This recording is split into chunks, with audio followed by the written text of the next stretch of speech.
3, 2, Oh, 1. 3, 2. 1, 2, 3. Clap on 4. 4, 2, 1, 3. 2. I want you to 1. clap on like I can't even think of the word. Powers of 4. So I was trying to say 1, 2, 3, 4, 5, 6, 7, 8. Oh, 9, multiples. 10. Multiples. Oh. Okay, let's start at 4. Okay. 4. This is good. This is good content. This is good energy. We're filling the internet server bandwidth, whatever the hell, with this. This is the podcast that you came for. Yeah. Make no mistake. We weren't here last week for reasons I don't remember. Kimmy's birthday. Oh, we had too much shit going on. We have lives. And then this time we're here, but Brian's mouth is exploding. Yeah, literally exploding. It's kind of a mess. Have we what is that called when you have we manifested you actually being 90 years old through this podcast because you just have a gut problem and then a hip problem and then a shoulder problem and a tooth problem and a face problem? It was like a head problem and then a shoulders problem and then a knee problem knees, and then a toe problem. All the toes. And then a knee problem again and then a toe problem again. Eyes, ears, mouth, nose. It just won't stop. How do we fix you? Apparently, the surefire fix for me is a Zoom screen surrounded by smiley faces. How many different variations are I see? 1, 2, 3, 4, 5 multiplied. 5. On the Zoom call, Brian is surrounded by emoji smiley faces. In real life, Brian is surrounded by fidget spinners and That's the true. love of the listener. Oh, Welcome back, everyone, yeah. to Jump on the Bat-Wagon. It's a podcast where we watch the DC animated universe in the controversial airdate order because Brian has never seen it at all, and I want him to watch it like a friggin' child. I'm a child. I got smiley faces around me and a fidget spinner. How can you? Yeah, I got mine too. Whee! Quality content. Does this do the thing like speaking into a fan? I hope so. I Does think it we make your already tried voice? that. No, it doesn't do anything at all. No, I'm making. That makes a cool helicopter sound for the listeners' eardrums when they're listening on their headphones in a bus station, like I would on my way to Big Bus at 6 a.m. Listen to the Weekly Planet and out of their Australian undertones in my brain.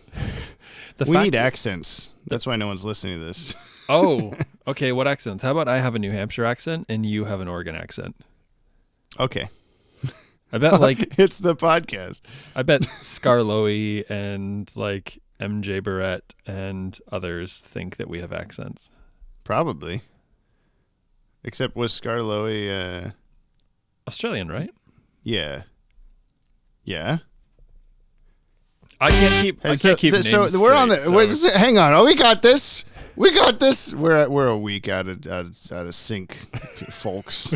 I'm so sorry. Brian's energy is dragging me down, and we're not going to let that happen. Okay? No, we're up. Everything is great. Do we need to do the jump the wagon again like we did last time? Up, get the energy up, and Brian. Give it up. Okay, so we're watching Batman the Animated Series. We're going to be watching it for about like a little over twice the length that we've already been watching it. No, another of the length that we. You know what I'm saying? We're finally almost halfway through. We're on episode 40 today.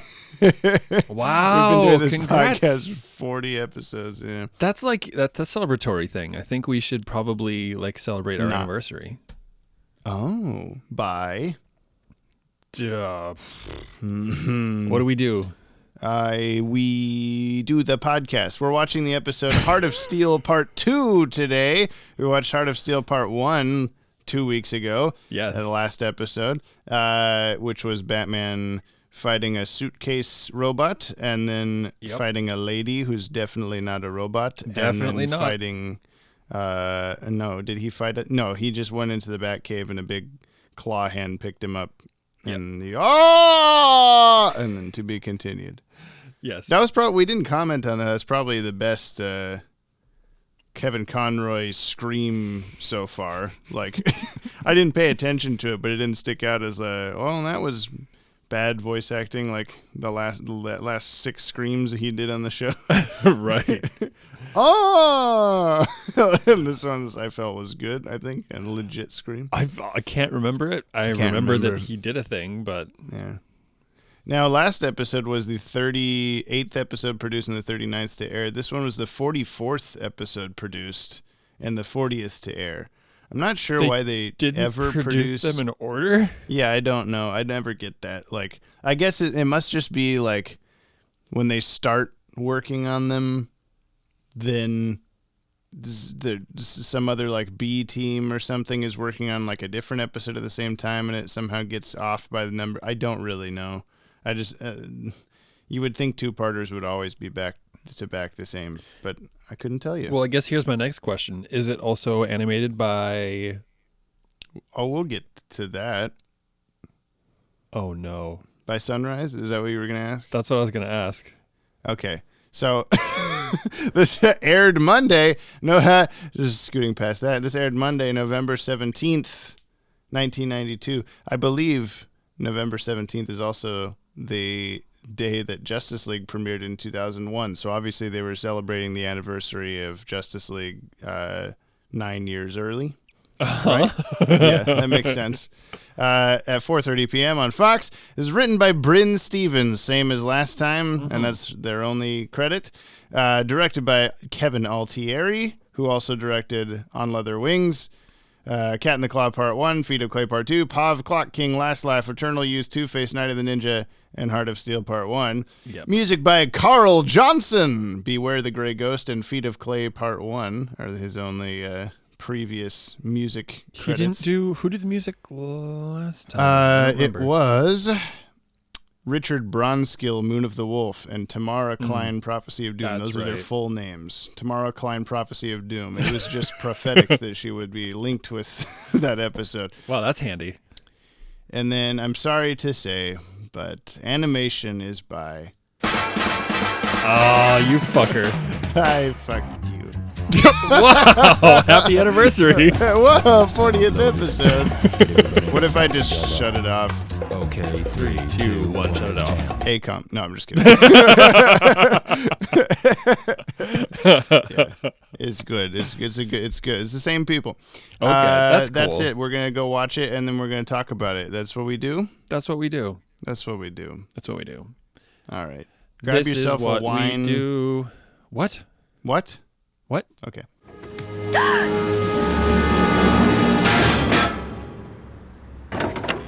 A robot? Yes. More advanced than anything I've ever seen. Does that mean my father? I don't know. I'll find out tonight. Don't go home. Stay at a friend's house. Not so fast. How are you going to find out? I want to be there. That's not possible. I'll contact you as soon as I know something. Please let go of my cape. Batman,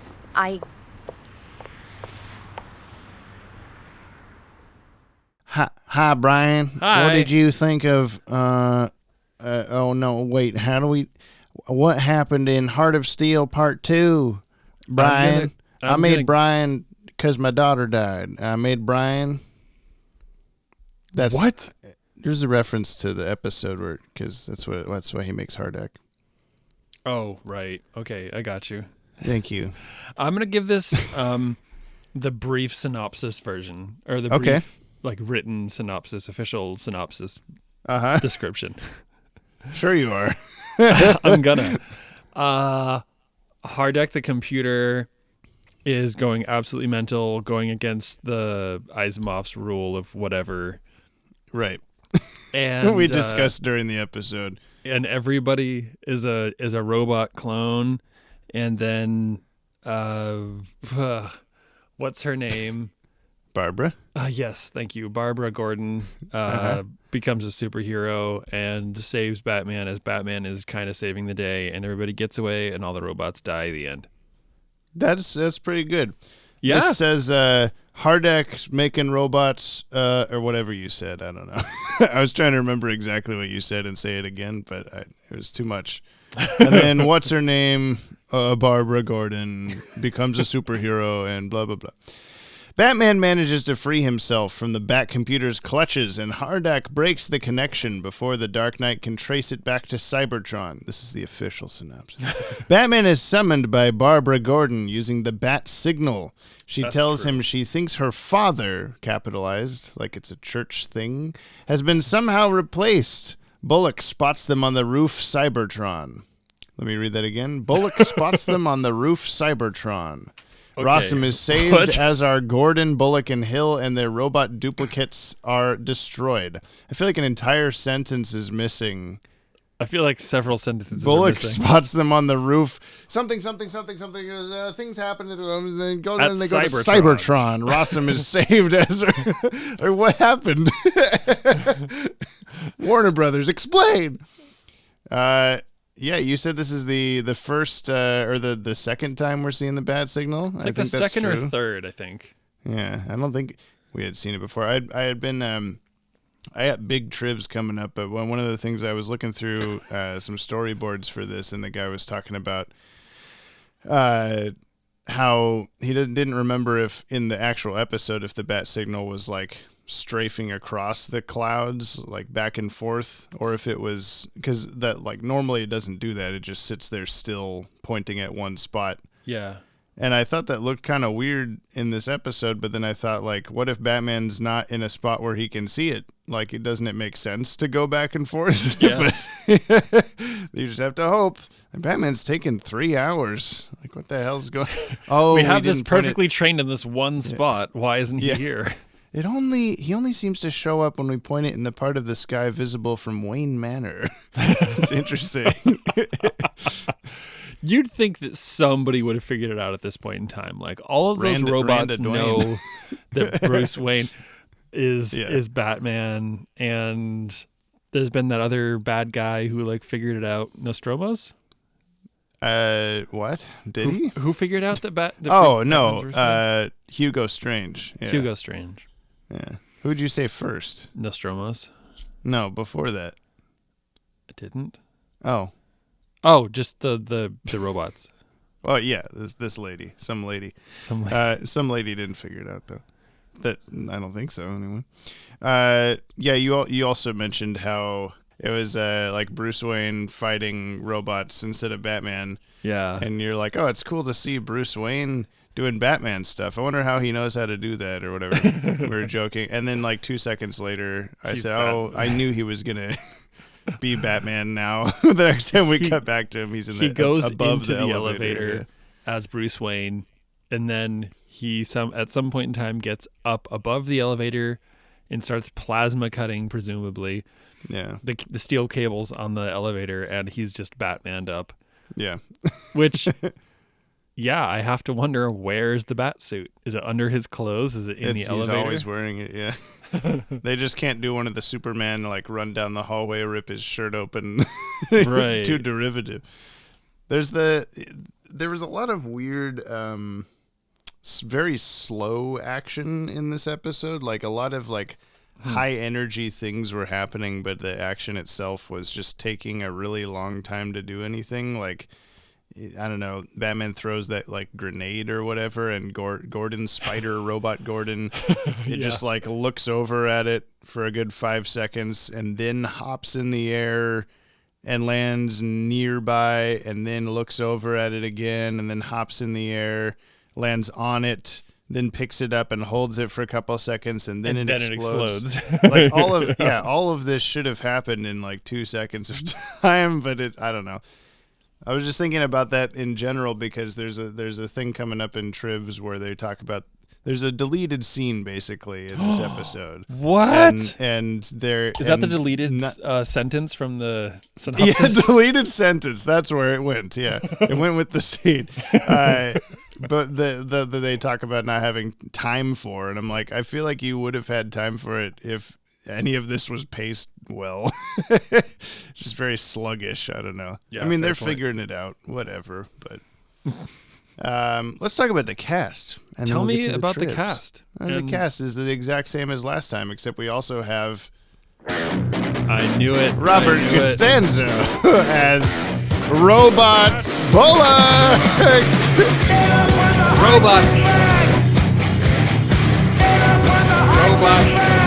What? Get up on the robot's back. Get up on. Yeah, I was trying to think of. Get up on the Hydra's. Nope, it's too late. I can't replace back. Get up on the robot's burning red eyes that only light up in the dark. That one when time. it wants to.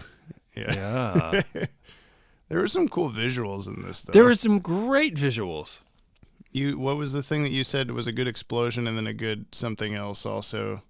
It was when Spider Gordon goes over and like picks up the grenade, and that explosion was like very detailed. There was it Spider Rossum exploding? He gets like zapped in the air and then he explodes. There was something else too, yeah. It was actually, I think, the thing that was like really like visually surprising, and also just surprising because we thought that Hardex set the inventor guy Rossum, right? That we decided who that is. Like we thought that it set him on fire, but I guess it was just some kind of like laser blast, and that was like really graphic. And I was like, oh my god, he's being immolated. But yeah, I thought he was just gonna come out of the laser beam and just be charred and dead. Yeah, but you know what? He wasn't. Oh. This episode's going real well. We're doing great. Listener, how are we doing? I don't know. We can Dora that one. Yeah. Hey, listener, how are we doing? Rate us right now. Rate the podcast on iTunes based on just the last 20 minutes. Fuck. Don't do that, please. I think we've seen enough like better episodes than this now that, to me anyway, that I'm underwhelmed by this one. I think it's a cool concept and a cool even execution of the concept, but it's just like, I don't know. We've seen a decent, like we've seen what the peak of what we've seen so far has been better than this episode, I think. And so this episode comes off, therefore, a little bleh. I think it's not a bad episode. Like, I think the acting is good. I think the art is good. I think the music has been fine. But it's not been a super. It's actually, it kind of, maybe ironically, maybe not at all, it kind of reminds me of Cowboy Bebop, where like the episodes are all great, but they're not necessarily like, there's not a whole lot going on, to be honest. Yeah. And that was like when I was thinking about the synopsis watching this, I was just thinking like, I don't really know what to say. Okay, that like little thing happened, and now this little thing is happening, and now this little thing is happening, and now this little thing is happening, and it's just not like necessarily strung together in this super captivating way. That being said, it's not a bad episode at all. It's just... Yeah. I think it's much better than part one. Like, really nothing happened in part one except like a bunch of establishing stuff, and then this was all of the action and the consequences of said stuff, I guess.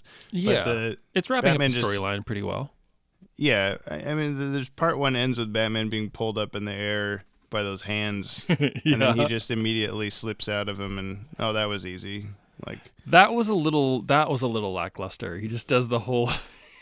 He changes the shape of his hand and he pulls it out of the restraints.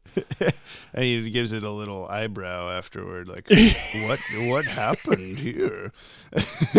As much as you could do an eyebrow in Bat eyes. This continues the adult theme from the previous episode, talking about like toys and stuff like that. And we had that shape that Batman made with his hand to get out of the restraints, and then there's the walking trash cans, which are listener, you want to hear a real good joke? The trash can, it looks like a big something else, and it's like following Barbara down the hallway, and we're like, hey, that's too big for Barbara. You know what I'm saying? We're really mature. And then Bruce Wayne cupped her chin and said, "You've grown." and that's not what he meant the first time.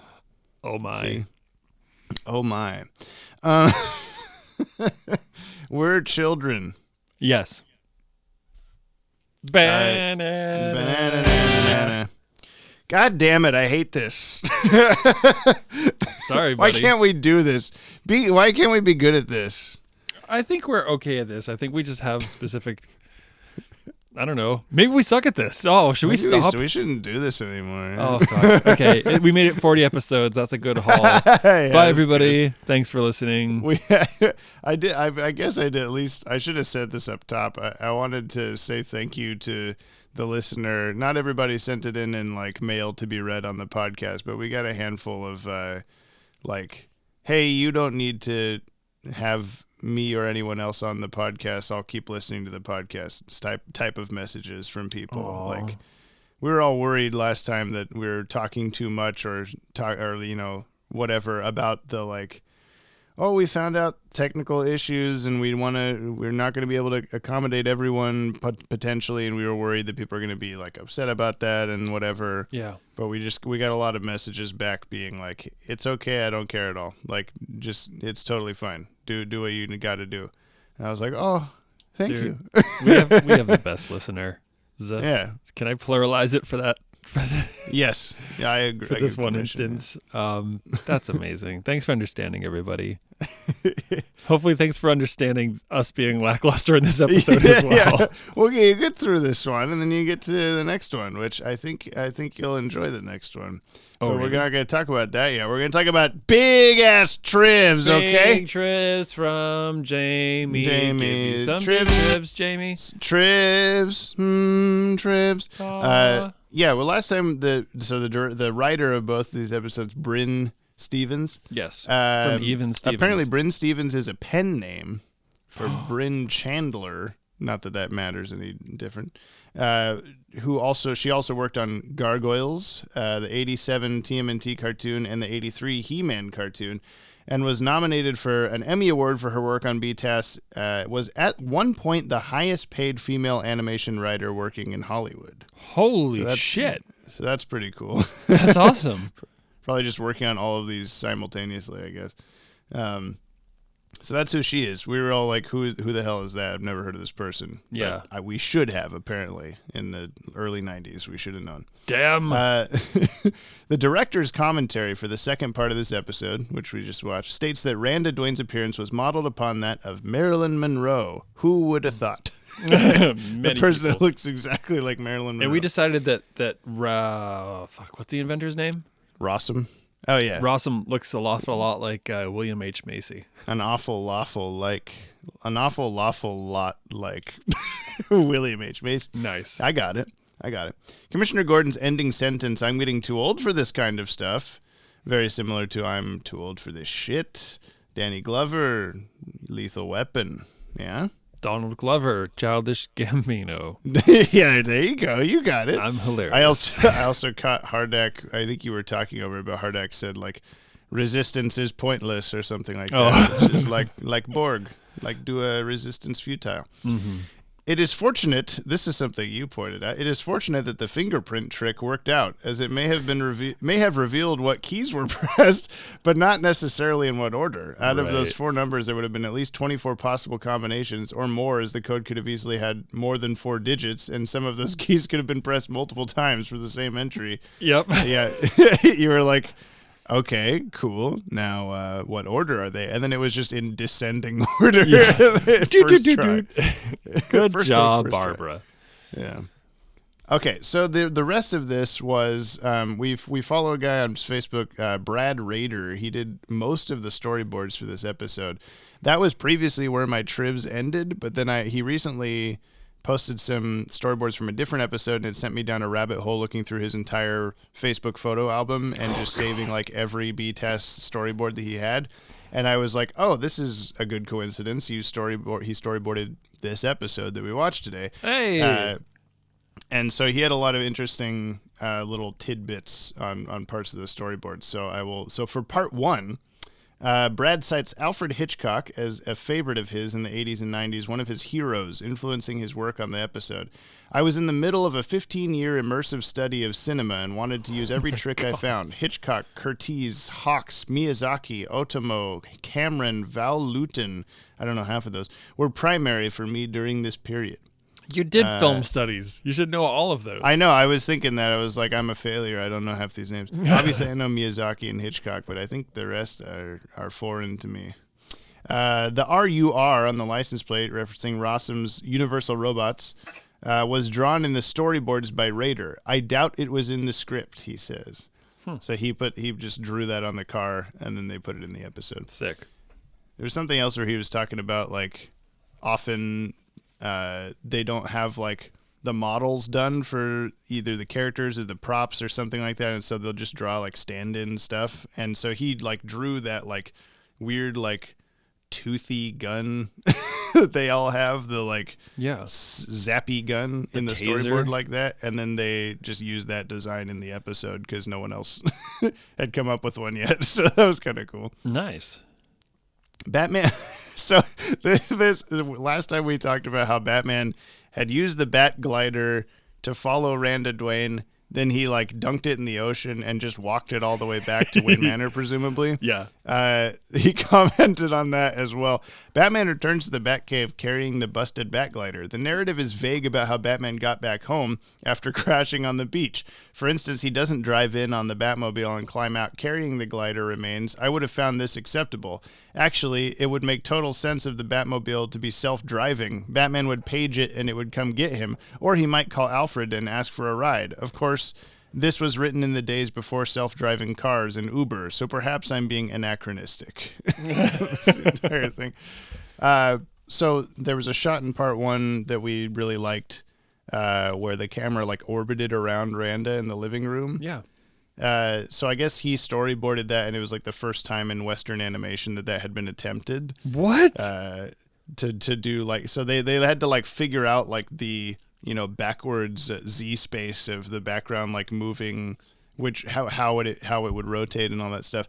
Wow, this is a huge attempt. This is like a huge thing. I had no idea. Let's see. So it says, I had recently screened an anime feature about battling samurais. I forget the title, where I observed the effect I wanted. I asked Kevin Altieri, the director, if he had any idea how it was achieved. He knew immediately, directing me to do a formal, flat background pass across the room while animating Randa turning in place in the foreground. The camera pans to Bruce, maintaining Randa's position with the composition, animating the simulated camera turn. Blah, blah, blah. I was quite proud of this shot. As far as I know, it was the first time it had been used in American animation. Afterwards, I saw it frequently. So it was just kind of a cool, like, yeah, I did that. Yeah, that's awesome, thing. Actually. Yeah.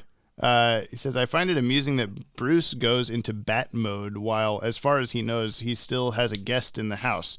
I suppose there's a case that could be made for either pose, bat or non-bat. The bottom line is the co-producer Bruce Timm had set the rule that Bruce Wayne would never enter the Batcave. So whatever the pros and cons, the decision was made in advance. That was that's not something I've ever thought of, that, yeah, you never see just Bruce Wayne in the Batcave. Yeah. So he was talking about, like, the shot of Batman coming out of the, like, elevator door into the Batcave, and he was just Bruce Wayne. Like, why would he have changed into Batman just to go downstairs? Right. But yeah. So on to part two, which is what we just watched, of course. This episode was directed by Kevin Altieri. Kevin was trained in martial arts, which is one of the reasons his fight scenes are so convincing. Oh. I think that sort of makes sense with, like, the Bruce Wayne dropping out of his jacket and stuff. It was kind of cool in this episode. And just leaping across the room. Well, similar with like the robot Bullock fight, like there was just some stuff that was like really, except for Batman dropping the grapple gun, like what looked like on purpose, but he just that was a little bit off, but yeah, no, that was a good fight. We were talking about how, like, they just assumed that Bullock is a person in a Bullock costume, and they just thrust him onto a to death on electricity. So my other thought with that was that, oh my God, Barbara didn't know how to use like the grappling hook thing. And maybe Batman was trying to hold on to Harvey's foot. Mm-hmm. But similarly with the thing where Batman dropped the grappling hook, maybe it looked like he pushed him when he was trying to actually grab onto his foot to stop him from falling. So maybe it was like, because, you know, that's not Batman's MO to kill somebody, especially not a cop. I guess it felt pretty pushy to me. It looked pretty pushy, but, you know. If you wanted to give it a canonical excuse. Yeah. Oh, and then Barbara's just like crying. Oh Yeah. my God, we killed Bullock. And then he sits up. I'm a robot, idiot. Yeah. Oh, okay, it's fine. Brad also says, I like the bit where Bullock flicks his toothpick at Batman, hitting in the chess logo. Side note, Bullock was conceived with a half-smoked cigar as his main prop. Standards and practices made us change it to a toothpick. I suppose it's just as well. I don't know if Robo Bullock could or would smoke. On the other hand, Randa ate dinner with Bruce in part 1. Oh, I didn't catch that. Yeah. Well, when you were like... Their red eyes come on, and you were like, "Oh, if only they had red eyes all the time." Like, right. You could just tell. It reminded me of in Battlestar Galactica. You can tell who's a Cylon because there will be a sex scene, and if they're having sex, like their spine will light up red. What? It's a very strange like visual choice. It's cool when you see it in like the first episode, like you just see like a woman Cylon's back, and it's lighting up red. Like, oh fuck, she's a Cylon. Okay, they only use it like 2 or 3 other times in the show because I think they probably realized like this is really cheesy and weird. But like the first season, it was just a joke of like, okay, so all we got to do to figure out who's the Cylons is have sex with them. Well, that's getting off topic here. Like that's my question is like, what? Okay, one, how anatomical are the Cylons, and two, like why would robots orgasm and then give a tell? Yeah, well, that's the whole thing. Is like the series goes on to just be like, oh, we designed these to be like imperceivable from real humans, like imperceptible. You know what I'm saying? Mm-hmm. They look exactly like humans. You cut them open, they look exactly like human. Like you can't tell or whatever. But their spines light up. Except unless they're coming. Yeah. Like what the fuck is this? So yeah, they only did it like 2 other times, but it made me think of that with these Batman robots. Like Batman, just have sex with them. You'll know. You'll figure it out. I mean, anyway. It sounds like you could just hold on to their hands. Oh, I'm getting a little flustered. Ah, shit. My bones are red now. No, I meant like they're cold. They're very cold. Oh, yeah, I don't know. You know that too. And the Batman thing, yeah. I just came out of I noticed it in the first part where she's like, sorry, I've been in the cold room as the excuse, and Rossum should be like, oh, we don't have a cold. What are you talking about? Unless he knows she's a robot. Like, I assumed that he knew she was. Yeah, I mean, I don't know. Maybe I missed something, but Hardak is like, Rossum's daughter died in a car crash, and so he made me to make duplicates of humans. Right. But was the point so he could duplicate his daughter? Like, does Randa look just like his daughter? I don't know. I don't get it. Weird point. He didn't. Why did he? Oh, I can make robots look like people. I think the first thing I'll do is make Marilyn Monroe. Like, why did he do that? He comes in like, Hardak, you used the thing. You were not supposed to use the thing unless I tell you to. I needed 6 more 1950s actors. Yeah. We got to make James Dean. We got to bring James Dean back. Yeah. I needed Roy Rogers immediately. It was for an experiment. Yeah. I was not trying to see if their spines light up when you fuck them. Oh, no.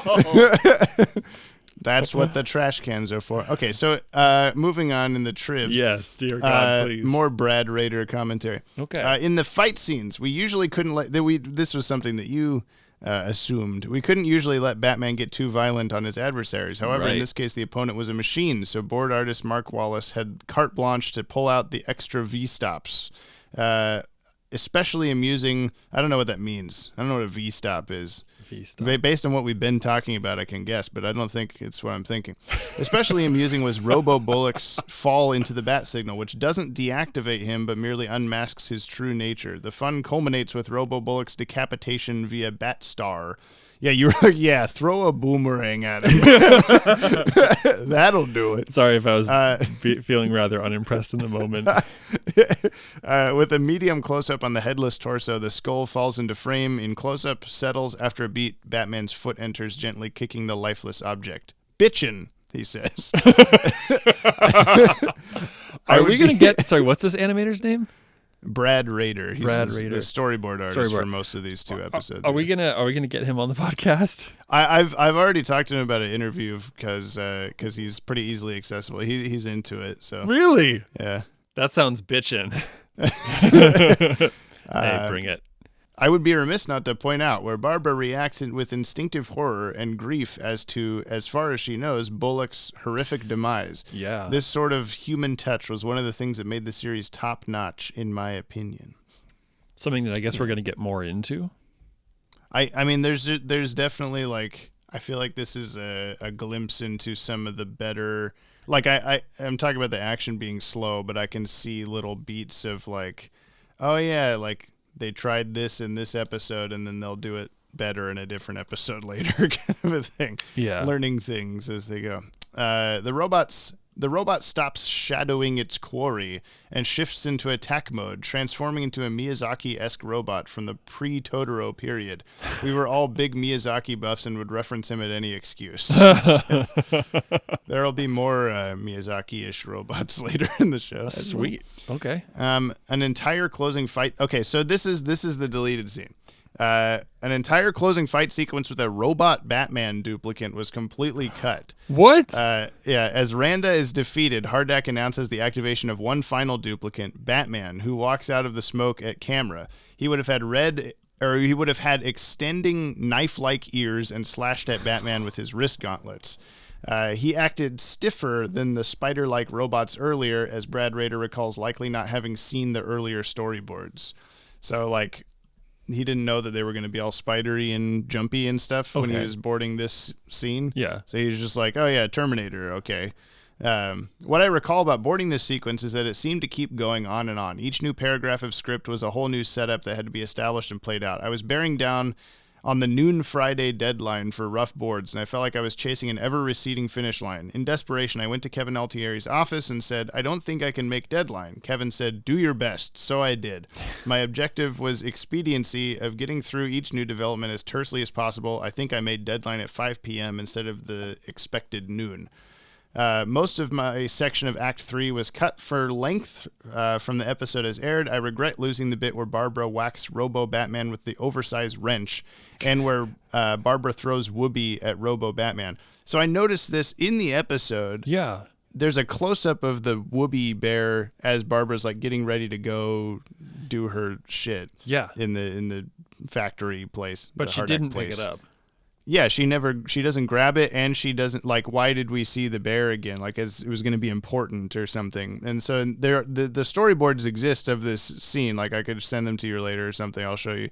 They use that, like, it comes back as, like, the MacGuffin or whatever. Yeah. Like, they've been talking about Whoopi this whole time, and it just ends up not paying off in the actual episode. So it's kind of like... I don't know. It's almost depressing to read about this scene that doesn't exist.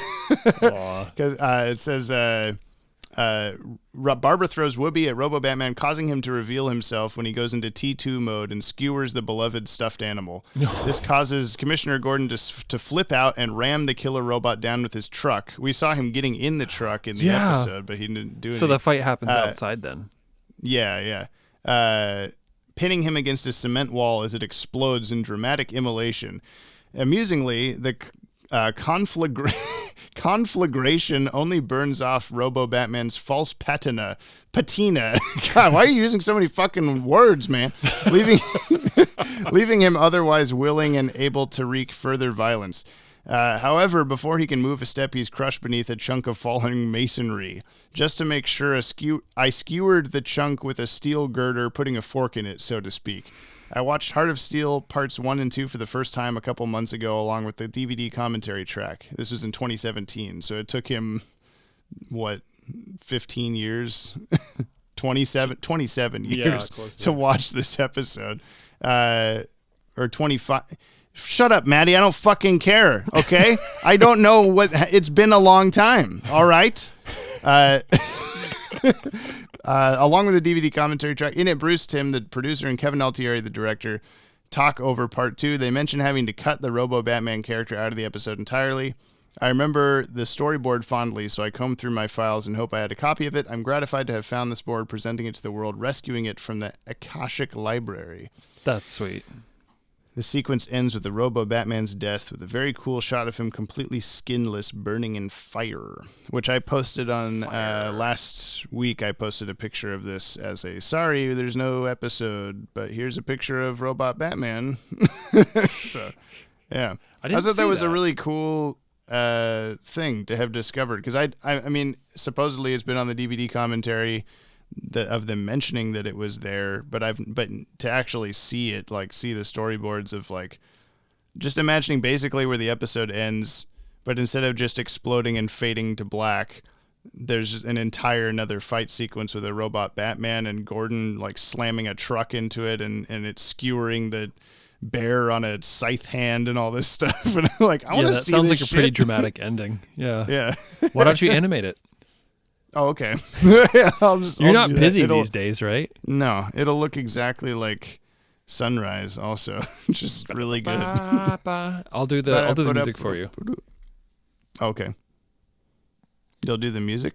Mm-hmm. That's the music. I'm glad it was right there. Batman's usefulness, Brian. Tell me all about it. He was more useful in this episode than in the last, but he also would not have been able to do it by himself. Yeah. He had the help of little girl Gordon. Yeah, little girl Gordon helped him out. I think I'll give him a solid 4.6 out of 10 bullocks being electrocuted to death on the bat signal. Okay.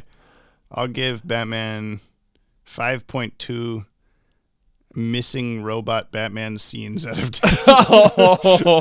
Is that a cop-out? No, that's great. I'm proud of you. Is this a books or hip-hop? It's kind of in between. No, you think in between? For me it's in like in a nebulous region between a book and a hip hop. It's a book hop. Hip book. Book hop. Yeah, book hops. Light. Mostly in the explosions. Yeah. And zappies and fires that aren't fire and stuff. Yeah. That's good stuff. The non-immolating immolations. Yeah, and the little Herbie robot that's like, I'm actually a bad guy. Wait, I want to know what, like, cannot remember the scientist's name. Rossum. Fuck. Rossum is awesome. Thank you. Maybe I'll hold it now. Rossum, like, just running up behind that little Herbie robot and, like, switching him off and then carrying him away like a baby, but we never see the end of that.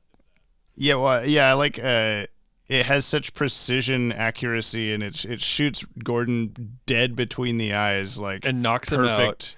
But then, Barbara has a fucking. Is it a got lipstick in my white Valentino bag? Was it a makeup mirror or something? Yeah, it was like a compact sort of thing. Was that a "that's not how that works" moment? I don't know. I mean, you'd lasers? think that it would stop shooting at that mirror. Yeah, the second, but it kind of held I'll on just for 5 have or to 6 try seconds. harder. It's a really smart. It shoots that and just stays perfectly locked on the mirror as Rossum just boom around behind it and flicks off the the switch like a vacuum cleaner. He was cute. It goes, though. oh, dang it. I get why he didn't want to kill him or whatever. He's like, my baby, and then he takes him away. Yeah, and we don't see what happens. Yeah. I also you commented on the transition in the trash can. Inside the trash can, and then the lid closes and it cuts to a commercial break. That was cool. That was cool. That was really good animation on their behalf, on Sunrise's behalf. Probably some of the cooler animation things in this episode that we've had. It's not enough, I don't think, for me to put this on my top 10. It didn't wow me, I guess, but I like it. I'm putting it at number 1. Are you really now? Nope. Oh. Gotcha. Almost gotcha. Almost got him. All right. Before we get to the final thing that we do, which is me telling Brian what the next episode's called, and then he guesses what it's about, we're going to do some Yoppie Mail. Are you ready? I'm ready to hear you come up with something new on the spot to go along with the song. Yeah, I'm going to have to do it real fast. Mail time. Are you going to do it in a robot voice? That yop. That one small extra yop put it over.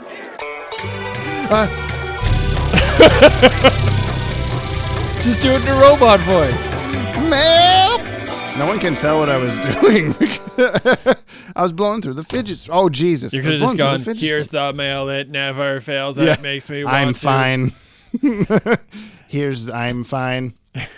Like Gordon's sitting in his office being like, oh, yes, then I'll call Bruce Wayne. He's like, who are you talking to, Dad? Yeah. They don't really, explain that. Like, does he have a method of communicating with Hardak back at the place? That was my assumption, but I also thought it was rather weird that he had to, speak out loud. Like, the thing's obviously communicating, telekinetically. Yeah, telekinetically, whatever. Yeah. To him, and then he's, having to say it out loud. Yeah, they can only decipher what he's saying from his vocal cords. Yeah. This is from Tip Tapricot. Return of the Cot and General Thinks. Yeah, I hope you're feeling better there, Tip Tapricot. Yeah. Hey there, Yoppie dudes. Sorry you've been missing your weekly splash of fruit juice, but I am back, having recovered from some very busy show schedules as well as COVID, but I'm doing better now. Yeah. And I'm here to say, great Dylan Pollock episode. So sorry I wasn't able to say hi to the man himself. Glad that he's totally still there and just muted in the background as the third host. And also, when you were talking about ages and free periods, I have an interesting thing for that, which is that I am in my senior year of high school and I have a free period, free fifth, and I've been able to go over to my old middle school and interact with the kids there. And I had a terrible realization recently, which is that some of them are 11, 10, maybe 12, meaning they were born between 2010 to 2012 and are now in middle school, and that is terrifying to me. Just and I think should be illegal.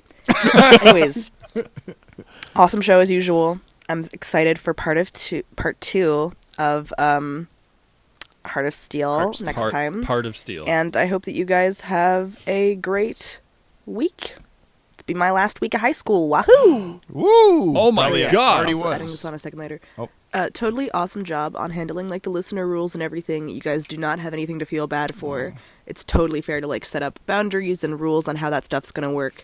You guys are the one orchestrating that, and whatever is easiest and works best for you is totally fair. We're your listeners and your supporters, and not necessarily who you should cater to or bend over for if something's really difficult or is not giving the product that you want. So we will always be here to support you guys with whatever you want, and however that happens to be with guests or not. So yeah. Keep yopping, boys. Thank you. Oh my God. That is just the sweetest frickin' thing. I want to repeat that we have the best listener / listeners. We do have the best listener. Oh my God. Also, congratulations on the last week of school. I was actually, I don't know if we've said this. I think we said it was okay. Dear listener, I'm just going to completely out Tip Tapricot here. They live in... They live in, Big Bus. Speaking of Big... No, I will. Speaking of Big Bus, remember we found out Big Bus is actually a company of nationwide buses. We had no idea. Maybe you have a Big Bus in your town. Anyway. Yeah. So Tip Tapricot lives here in Big Bus and had a show of this big theater production that was going on, and I kept seeing on Instagram that they were selling tickets for it, and I was like, I just want to go and hold up a Yoppie Dude sign or something like that. But then found out that they had COVID and that the show was canceled, and it was okay. Oh no! I guess I'm not going to do that. Yeah, that was a whole thing. But I'm sorry. I don't know when. Legit though. I wonder when their graduation is. Yeah. I'm gonna hold up a boom box outside the graduation with the Yoppie Dudes theme song playing. This one? That's the one. Just over and over. That won't be unwarranted, unwelcomed, or obnoxious or anything. Yeah, so depending on COVID, graduation, theater, and wasn't there a fourth thing? Just whether or not they happened or didn't happen, a respective yay or boo to all those things, Tip Apricot. Yeah. Congratulations, I hope you're doing though. good, whatever's going on. Graduating high school is a big thing. I did that 40 years ago, and or 50 years ago now. 60? Yes. Yeah, something like that. And yeah, oh my God, when they said the thing about middle schoolers born in 2010. That's not okay. No. It should be illegal. I mean, if they're graduating high school this year and they feel that bad about it, imagine how Brian feels. I know. I'm upset that I could be like going out to a bar with somebody born in the year 2001. Yeah. That's upsetting. Yeah. That's rather That's upsetting. like when Justice League came out. This is from Keen Machine, Heart of Steel Part 2. People are imperfect. They make mistakes. That's why Hardak has partnered with Grammarly to help keep your emails error-free and your need to be replaced by a duplicate postponed. Sign up today. Oh, and here's some thoughts from Keen Machine. Greetings, James and Brother Rick. Today I am a little more machine than I am keen. Okay, I can't keep that up. Anyway, sorry I missed out on leaving a message last week, but I am back for Heart of Steel Part 2, and I have some thoughts. Oh my God. Number 1. Batman and Barbara straight up murdered Harvey Bullock on the top of the police station. Yes, they did. And don't even think twice about it. Then they have murderer's remorse, and then they're like, oh, it was a robot. So, moral dilemma, removed. No need to revisit. No need to think twice about this. Number 2, everything explodes in this episode. Literally everything. And then at the end, the mayor's like, don't worry, my dear boy. I'm sure that the investigation will show you're telling the truth. And it's like, investigation of what? Everything is gone. Everything exploded. There is nothing left to investigate. Fair Poor point. guy is going to go to prison. Well, maybe. And then finally, I just found it humorous that Barbara frees all the people that are being held captive. And then they get out. And then she's like, get my father out of here. And it's like, well... okay, Barbara, like, why are we prioritizing your father here? Like, the mayor's also here, and they're, like, the same age, and, like, he's probably the priority, but all right, I'll let it slide. Anyway, those are my thoughts of the week. Keep it keen. I hadn't even thought about that investigation thing of, like... Yeah. I know when Mayor Hill, full name Mayor Hill, he's signing his name M. Hill on the thing. Like, oh yeah, because his first name is Mayor. Yes. Mayor name. Hill. Yeah, Mayor Hill. Yeah, Mayor Hamilton is his middle name. Anyway, he's like, what is it? Rossum says like, oh, everything, Hardak, I couldn't have foreseen how Hardak would have done this bullshit.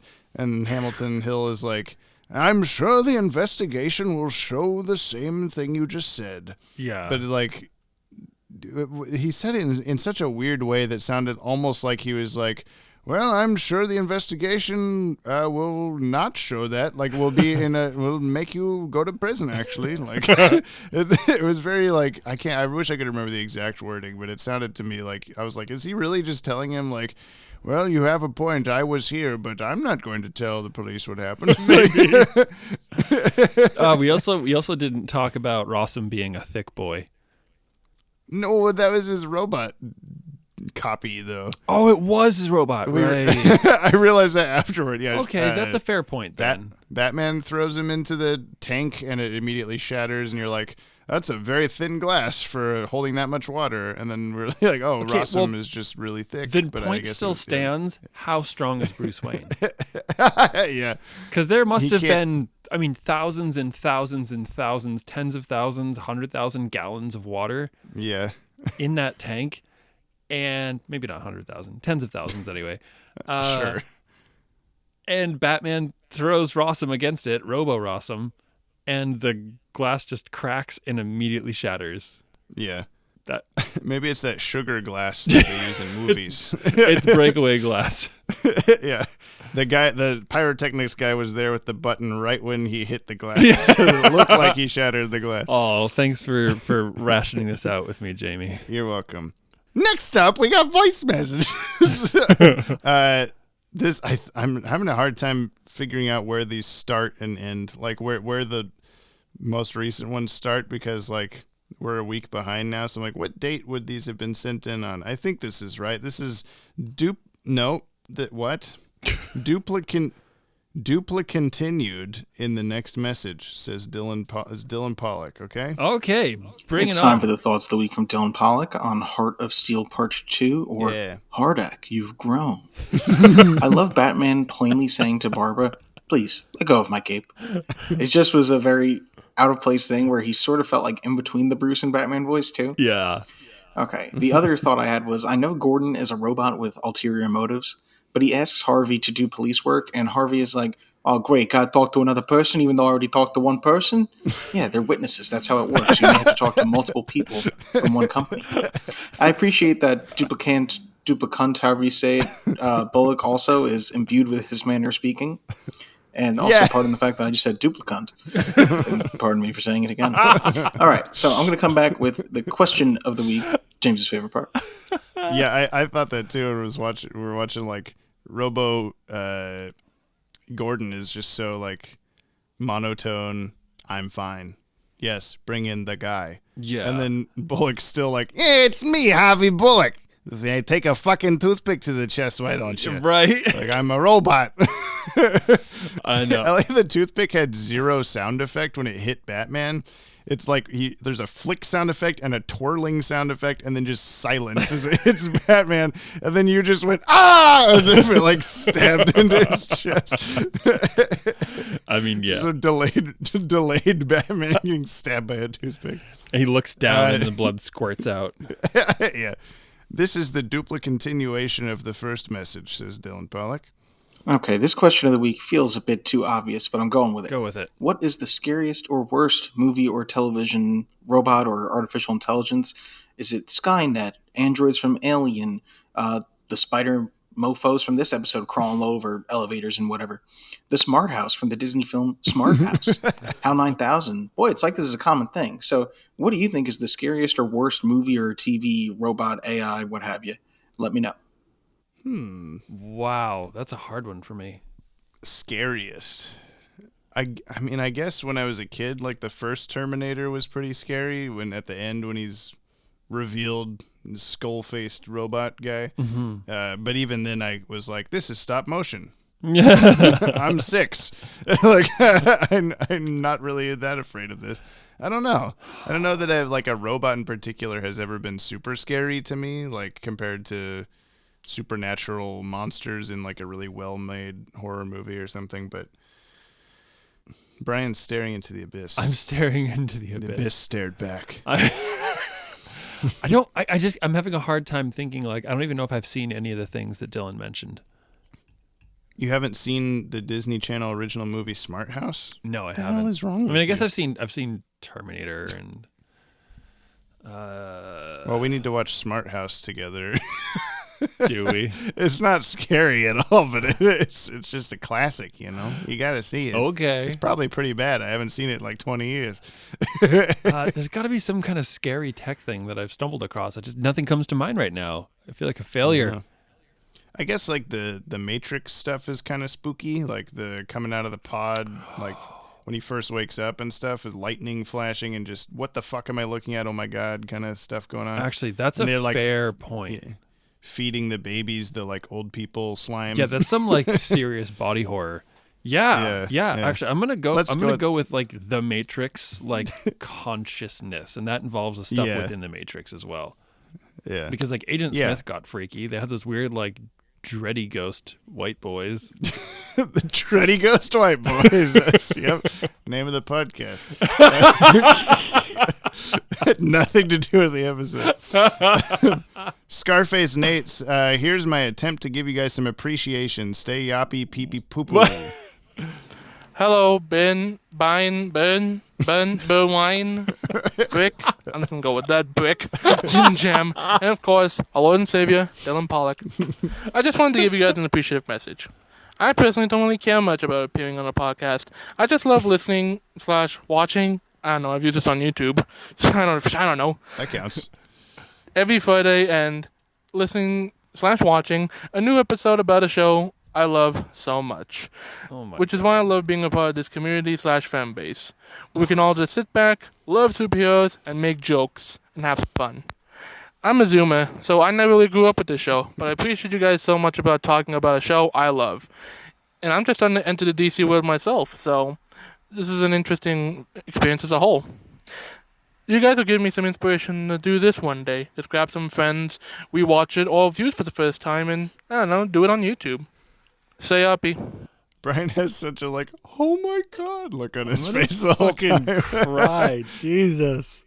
It's been a rough couple of days. The love is pouring out. Even we were so worried that people would just be so upset. Like, well, fine, if I can't be on the podcast, I guess goodbye. No, I know. We still want people on the podcast. Yeah. Like it's been a hard couple of days, and man, this is just like these. As someone who's never really been a part of this community, and I still feel like I can't really be, as discussed in the previous episode, it's just so sweet to have all these people who I don't feel like, honestly, I don't feel like I fit in, right? This is the DCAU is not my scene. We're doing this podcast because I don't know this, because I'm not a part of this, and have everybody just be so accepting and so welcoming, This is just so ridiculously sweet and heartening, and I just appreciate everybody who listens so much. My God. Yeah, me too. It's very nice that it's we're just. I was gonna do this anyway. We might as well make it a podcast, and then now it's a thing that people look forward to and want to. They want your. Oh, bark, bark, bark! They want your Goddard from Jimmy Neutron in the background. Bark, bark!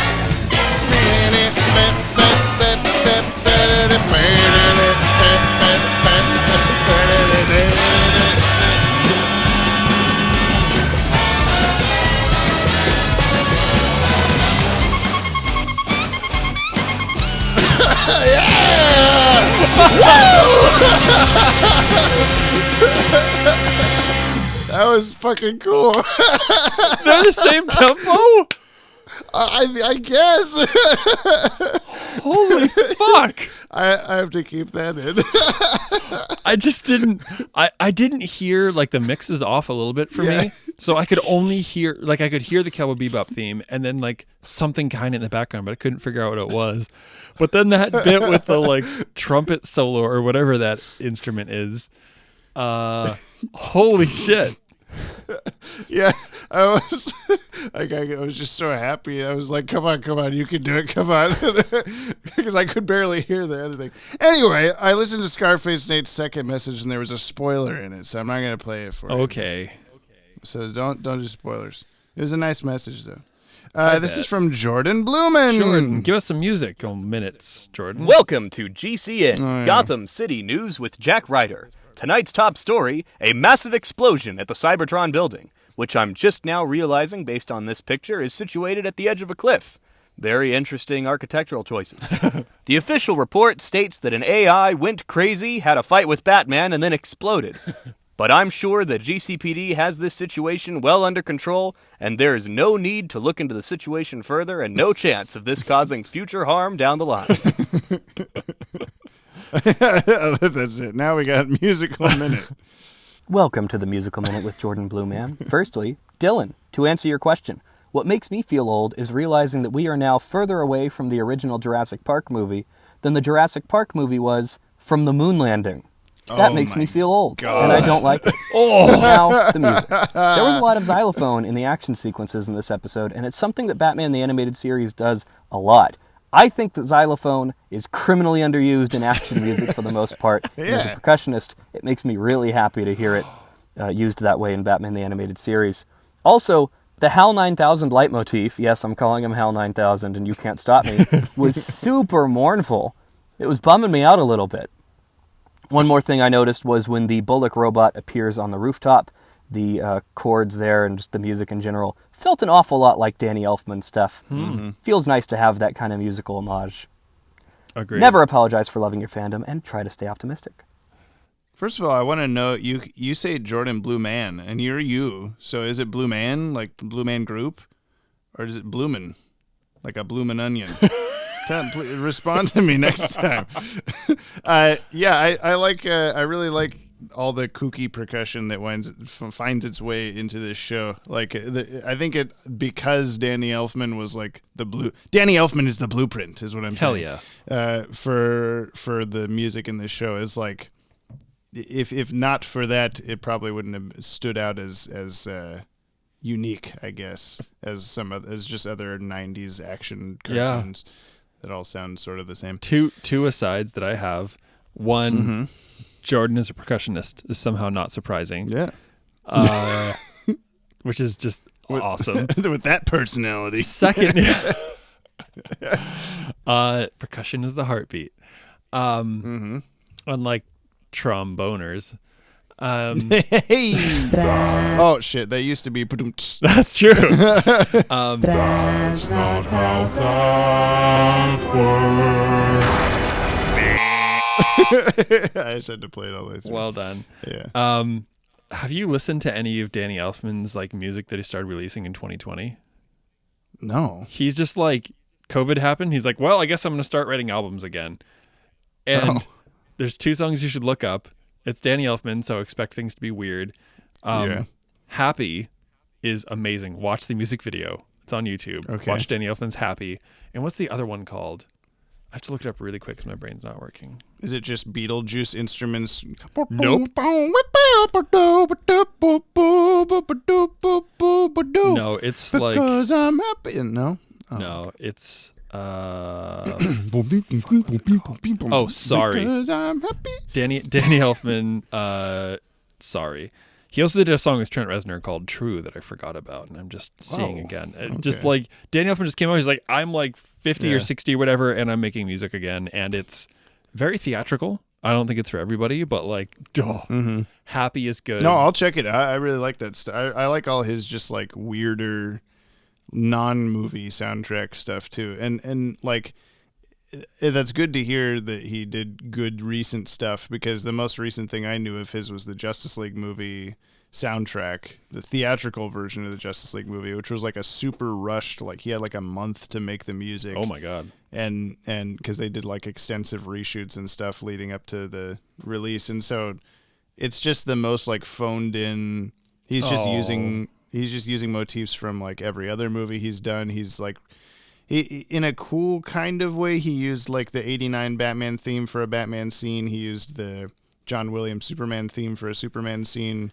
But then when you just consider the like, he probably just like, fuck, I don't know, and just put those there because he had nothing else. Yeah. Yeah. I mean, I don't blame him, I guess, but that was my most recent interaction. Not really. Yeah, dear God, as the sake of someone who like understands video editing and what goes into technicality things, watch the video for Happy. It's like they did one of those like 3D capture things and then animated him like just singing to the camera, and there's like all these weird light effects that go on with it, and it's like his animated self blinking. That's actually, to go back and answer Dylan's question, Danny Elfman's animated self blinking in the music video Happy robot is the scariest technology thing I've ever experienced in my life. It's just this very weird like blink, and oh my god, I want to listen to it now. Holy crap. We just played a medley of Danny Elfman music in the community band, and I don't remember if I mentioned it on here, but like it was called like Theme for a Darkened Theater or something like that. And it was just like a medley of Danny Elfman music, and there was Beetlejuice, and there was just a bunch of like creepier stuff. And I was like, oh, Batman's got to be in here. And it wasn't. And I was just like, you're going to write a thing with the word dark in the title, and it's Danny Elfman, and you're not going to use Batman music. And at first I thought, like I looked at the copyright and it said 1988. I'm like, a year before Batman came out. Okay, so that makes sense. But then I realized, no, there's Spider-Man music in here. That's 2002. So it's like, shit. What the fuck is going on? So I don't know, but it was bullshit that there was no Batman. That's all I'm saying. Fucking bullshit. Stupid. Yeah, bullshit. Sorry, James. But in the right tone. Dubstep. In the right note. These are comments on Jump on the Bat-Wagon episode 39, Heart of Steel Part 1, or Squeezing the Shit Out of His Feet, which I had to change to Squeezing the Egg Baby Noise Out of His Feet on Anchor, because it was not sending out to most of the feeds. And I don't know, I apologize if you never got 2 weeks ago's episode until like a few days ago, because Brian was like, hey, it's not on Stitcher. I'm like, oh, that's weird. I don't care about Stitcher. I'm not going to do anything about that. And then I realized it also wasn't on Apple Podcasts. It wasn't on anywhere. I was like, oh, okay. So either it didn't like the symbols I used, or it didn't like, it could tell that I was writing shit. I don't really know. Who knows? Couldn't figure it out. But anyway, Super Luigi 64. I don't believe any other Yoppie dudes made it to the Mask of the Phantasm screening, but it was indeed hype as hell regardless. Aww. My dad and I have watched the movie basically every year since I got it on tape when I was about 9, and seeing it in a theater with lots of other fans and quite a few kids was a treat. Everyone laughed at Alfred's hilarious dialogue. Looking forward to Heart of Steel Part 2, a.k.a. boy, they sure are giving Barbara a lot of screen time. I wonder if this goes anywhere. Yeah, I had mentioned last time that, seeing Mask of the Phantasm in theaters was quite the experience. You know what? At least yeah.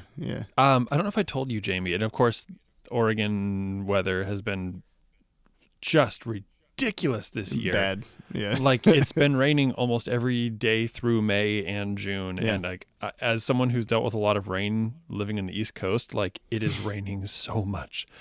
But something that we're planning on doing here, because we have a movie. Like, we have a 10-foot movie like screen outside, mm-hmm. and we have a projector, and so we like did our first movie on Kimmy's birthday, which is a cool French film. But like, maybe that's something that we should do this summer. Is we should do like some Batman something or other and just screen it. Maybe even just like the '89 Batman or something like that. I wonder if it'll time out at all for us to. I don't think we'll be on the first movie soon enough to do it this summer, but I have been thinking about that, of like when we get to the movies, at least like we can't do this bullshit Zoom talk to each other while watching it. Like I'm just the further we get into this, the more I'm just like, damn it, I want to be in the room. I want Brian to be watching this with good speakers and all this stuff. Yeah. I mean, really, it's like, If you're trying to watch it like a child of the 90s, you should be watching it on VHS on a tiny-ass TV in someone's closet. Yeah. I mean, let's figure that out, man. Yeah. But even if it just came over and watched Snatch or something, Never happened. Well, I've never seen that, and I never will. Mark Aquino, damn it, this podcast keeps jump scaring me. First Brian in the Cape and Cow conspiracy episode, and now this. When will the nightmares end? I think this is me going, yeah, it's the fucking podcast. Woo! Or so, like, really loud. I'm sorry. I tried to bring it down there. By the way, I never would have guessed that the emotional climax of the story would be triggered by a stuffed bear called Whoopi. What a show, baby. What a show. Facts. Banana Man says, okay. Cooney Phoenix, maybe a little random, but in Transformers, there's a faction of Cybertronians called Pretenders who can transform into humans if they choose. Yes, the DCAU and Transformers universe have nothing to do with one another, but it was interesting to think about. That's not true. They're in the same multiverse, maybe. One of the Transformers connection, Hardak, voices Jeff Bennett. Johnny Bravo, which is interesting considering he's been in other Transformers series, one notable example being the Autobot Prowl in Transformers Animated. In other news, when did Bruce have a giant metal arm in his Batcave? Also, the way he was willing to push Bullock over the edge of the building before even knowing he was a duplicate, LOL. Yep. Quick aside, all fair points. I would like to formally congratulate Cooney Phoenix on breaking the 100 subscribers. 100 subscribers, hell yeah! Hell yeah! If you haven't subscribed to Cooney Phoenix, go find them on YouTube. And also, they just posted a cover 6 days ago, as you listening to this on YouTube. So go check that out. Anyway. KM says, I really liked Heart of Steel. I especially like the animation and intense action. This episode might have the most brutal fight scenes yet. Yeah. I don't know why, but brutally killing androids is okay for kids shows, even though killing any other humanoid-looking thing is off limits. Samurai Jack is another good example of that. I think this trope in the children's cartoons will be a problem when sentient androids integrate into our society. When that happens, these kind of media will be gore and R-rated. Then they'll be racist. They will be like the racist cartoons from 30s and 40s. There will be a YouTube or whatever it is in the future videos about this episode and titles like "Banned Episode of Batman the Animated Series." Android right activists will say things like, "They brainwash human children into killing robots." Maybe androids will wage war on humanity just because of these cartoons. Oh, I hope not. KM's got a point there, actually. So get these episodes while you can. That's what we're just trying to say. That's why you got to watch every week along with us. I said I will stop writing pronunciation segments, but I couldn't resist doing this. James, you mispronounced Carl Capek's last name. C is like ch sound in chair. Carl Chapek. Okay. Word is not Turkish, but I'm familiar with the author, so I know how to say it. Also, I'm happy to learn. I want to know these things, so thank you. Also, I have a definitive answer for this week's Is This Book or Hip Hop question. It is book, specifically a book named Rossum's Universal Robots. Oh, wow, that's a great point. Yeah, we didn't even think of it. If I had a nickel for every time Batman yelled Alfred in stairs, I'd have 2 nickels, which isn't a lot, but it's weird it's happened twice, right? We're gonna have to mail 2 nickels to Turkey now. Yeah. Batman's usefulness will be stupid when you go into episodes that don't feature Batman, right? I think you could make this a usefulness of non-metahumans. That means if somebody doesn't have superpowers and has a place in the action, you should rate them. There will be episodes like Green Arrow's usefulness, Lois Lane's usefulness, Jimmy Olsen's usefulness, etc. Yeah, we talked about doing continuing Batman's usefulness in Justice League. I think is going to be funny. Just specifically Batman. But yeah, I can get on board with that. There's not going to be too many non-Batman episodes, but there are a few. It seems like everybody knows where the Batcave is, right? My headcanon is this. Didn't Batman say, "They sell t-shirts of me. I've become a cliche" in I Am the Tiger? If I remember correctly, we also saw Batman toys in that episode. Maybe there's additional info on those Batman merch telling about Batcave or something. Cartoon action figures usually come with extra info. I'm assuming that's true for DCAU as well. I find it weird that Batman throws a batarang to behead a robot. Is that robot's neck that weak? Is Batman's batarang sharp enough to cut through metal? If so, how come we didn't see anybody die from a batarang stabbing them? Is it sharp enough to cut through metal? It's sharp enough to cut through flesh and bone. Did Batman throw it with more strength because he knew his opponent wasn't human? So is he throwing batarangs without using his full strength all the time? Normally, I wouldn't complain that much about these kinds of scenes, but just think writer, director, and storyboard artist tried to make a one-time cool thing. But same exact stupid thing happens on a later and much better Batman episode too. Batman beheads a Joker robot with a batarang. An episode you'll probably watch 2 years from now. James probably understood what episode I'm talking about. I don't believe Brian will remember this comment for 2 years, so I don't think this is a spoiler. I'm going to write that down. He has a point, though. You do forget things in 2 days. It's true. I was thinking, should we reformat the podcast to be like every episode of the podcast? I'm like, now, Brian, what happened again last episode? No, please, no.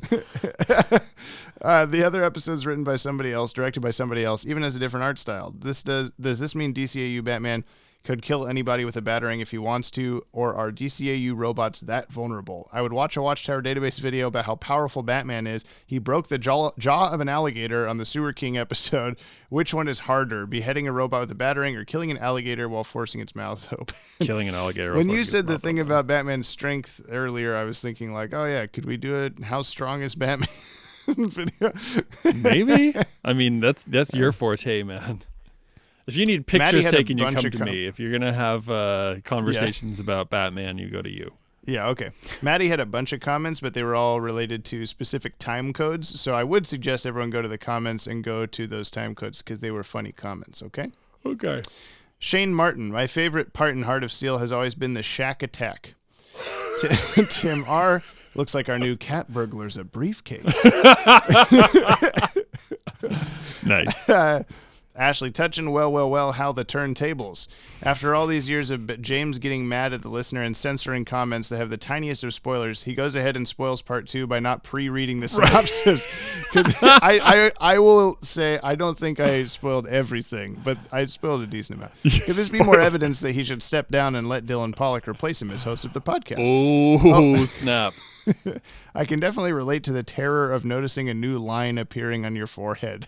As for this episode, I really like it and love the homages to classic robot stories. Of course, the best thing about it is what this two-parter sets up for the future. What?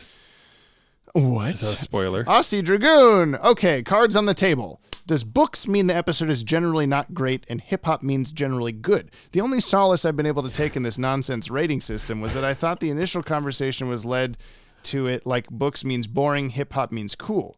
But now KM barges in with interpretations that make y'all think about it, and now it means even less than it did when we started. As I've said in the past, we cannot yop in a world of chaos. Y'all need Dylan or some other strapping listener to come on and set you back on course because we're corpsing now. Forgetting the drawn-out top 10 segment last time. For shame, that's a whole extra 10 to 15 minutes of my life that I now need to figure out something to do with. And in the episode that explains Shaq's origins of all of them, tisk tisk. Y'all better hope he doesn't come back later in the podcast or he'll have some serious explaining to do to the Hobo Master. And yes, that is a real nickname Shaquille O'Neal has. Oh, God. Why? Okay, so to get back to the first point, I'm a book lover. And I've never considered books to be bad. Like, I love books and I love hip-hop. I will say that I don't dislike books, but every time that I've tried to read a book, it kind of sucks. I prefer an audiobook, and maybe I'm a piece of shit. Read this book. This is my favorite book. The Universe versus Alex Woods: A Tale of an Unlikely Friendship. Okay. You're still surrounded by emojis. I am. Anyway, books good. They're both good. They're good. When we say they're just different. When we say an episode is books, we just mean that it's books. And when we say it's hip hop, it's more like hip hop than it was books. Yeah, it's more like, so kind of like to say the same thing, but like a little bit different. It's like if it's more like a hip hop episode, it's more like hip hop. And if it's an episode that reminds us more of books, then it's a book. It's like books episode. Yeah. I don't think we can explain it any clearer than that. So. KM had a really great breakdown of it an episode or two ago. Yeah. Ian Thompson looks like our new robot's a woman. As someone, that's just never going to stop. As someone of an age of bric-a-brac, with my share of gray in my beard, it's surreal realizing how old this show is while still remembering watching them when they first aired. Pulpy, noir-inspired little morality tales sandwiched between commercials for Twix bars and Ecto Cooler. Oh my God, I miss Ecto Cooler. The Ghostbusters drink. I remember this pair of episodes fondly as my first taste of robot replacement, evil AI media. When I watched Blade Runner with my dad a few years later, I recognized the guy who played Rossum and thought he just played that particular character with a slightly different name in every robot story. I just thought having a Rossum was a vital element. It'd be a better world if it was. If you don't yop, I'll do it for you. Thanks for manning all the bats. You're welcome. Who was that? Ian Thompson. Ian Thompson. Either not very commonly commenting or a new commenting. So thank you. Cool. Hello. And welcome to the Graybeard club. I don't know. Graybeard Club. Welcome to the Gotham Club for men. And only men. Come in here, Bruce Wayne. It's dark. That was amazing. Serum Lake. I too prefer Shirley Walker's Batman theme. It feels a lot more versatile than Danny Elfman's score, especially the way she uses the theme in Redacted of the Redacted. I'd be interested in hearing if Brian's opinion changes once he sees that one. Hopefully I'll remember to ask once you get to it. Write it down, because I sure as hell won't remember. Yeah, when you don't know half the title. Batgirl Fangirl. Heart of Steel Part 2. I just love this episode. It somehow manages to be sad, creepy, and funny simultaneously. The highlights for me, Babs sending Bullock through the bat signal with a little help from the man that doesn't kill Batman. All the bizarre contortions the robots can do. The little yellow robot with the on-off switch that also turns the episode's music off. I noticed that. Wow, yeah. Oh, my God. It just suddenly stopped, yeah. Everyone just standing around watching as Barbara goes back into the Cybertron to save Batman. Yeah. They're like, where are you going? Back. I'm going to go save Batman. And they just stand there. Like, okay, have fun. Okay. Have a good time. Bring me back a drink if you would. Yeah. Great episode, guys. 5 stars and 5 duplicate robots. Thanks, Batgirl Fangirl. Lanola Cola, I legit fist bumped at work when Tank played. My suggestion finally played off. I am now very yoppy. Dylan Pollock. But wait, what about Dylan Pollock's request of all unrequested episodes? Fun fact, the car in Knight Rider was voiced by Mr. Feeney from Boy Meets World, William Daniels. That's right. I forgot about that. I didn't know that. That's cool. The guy that voices Batman on Batman Beyond also was in Boy Meets World. Oh. Small Boy Meets World. Spoilers. Dylan Pollock, I still remember signing that Yoppie Dudes contract. I noticed the spelling of dudes was off, D-O-O-D-S, and didn't think anything of it. When I finished signing, Brian laughed as James repeatedly muttered under his breath, idiot, idiot, idiot. It was nice while it lasted. It was nice while it lasted. It'll last again, Dylan. Don't worry about that. We'll figure it out. Mark Aquino, don't be the worst, be the first.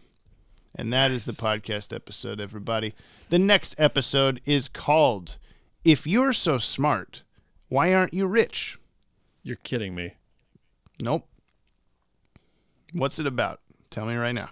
If you're so smart, why aren't you rich? I'll give you the teeniest of hints. Yeah. You are going to be excited. It's a Riddler episode. It's a Riddler episode. Yes! You know what, the questions? That was actually like my, like, I was like, is that? Yeah. Oh my God, we finally get a Riddler. I can't mouth right now. Riddler. And it's actually like the first Riddler episode. It's not just a random middle, like suddenly there came a Riddler. Oh my God. Yeah. Finally there came a Riddler is more like it. Oh, this is exciting. Finally there came a robot and lit up its spine. You know what I'm saying? Oh, I do, and I wish I didn't. Mm-hmm. Thanks for listening, everybody. Yeah. We're going to be back hopefully next Friday. It's supposed to be every Friday. We tried to make it every Friday. Sometimes our bodies fall apart, and we can't help it because we're 95 years old and watching Batman cartoons. And getting older every day. Someday, Brian and I will be the same age. Oh, that's a really sad thought. It's not true either. Well, I mean, wouldn't that be the whole, like, you know, like, Benjamin if I die and then, like, I stop aging into you. Anyway, this is a great way to end the episode. If you want to reach out to us like the fire hand at the end of the Cat in the Claw Part 2, you can email us at podcast@watchtowerdatabase.com. Or send in a voice message, anchor.fm/Bat-Wagon. Please send voice messages. We love to hear your pretty voices. We do. We love them. You can also attach a voice message to the email. That would be fine.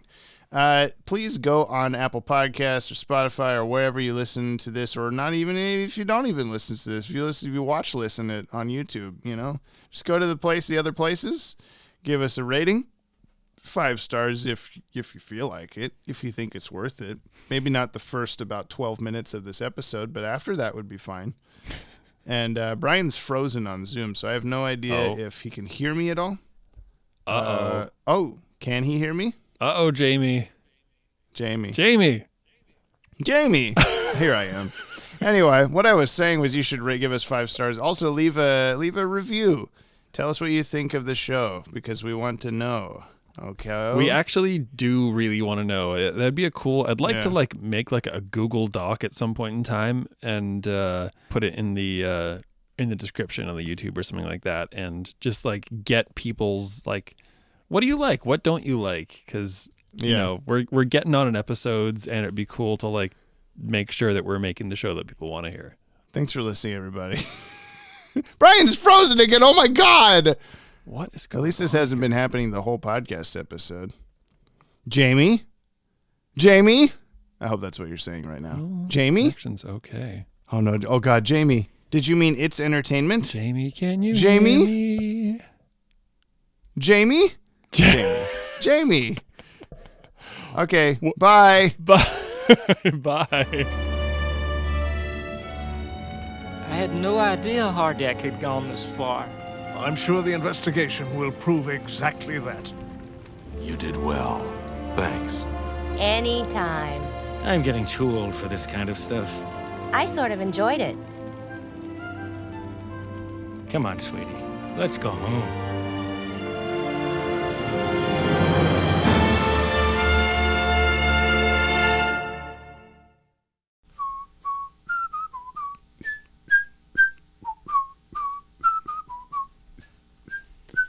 Did you know that was actually in the Garden of Eden? I had no idea. Yeah, no. And then The Simpsons made it in the Garden of Eden again. Next up, we got voice messages. I'll keep that part in.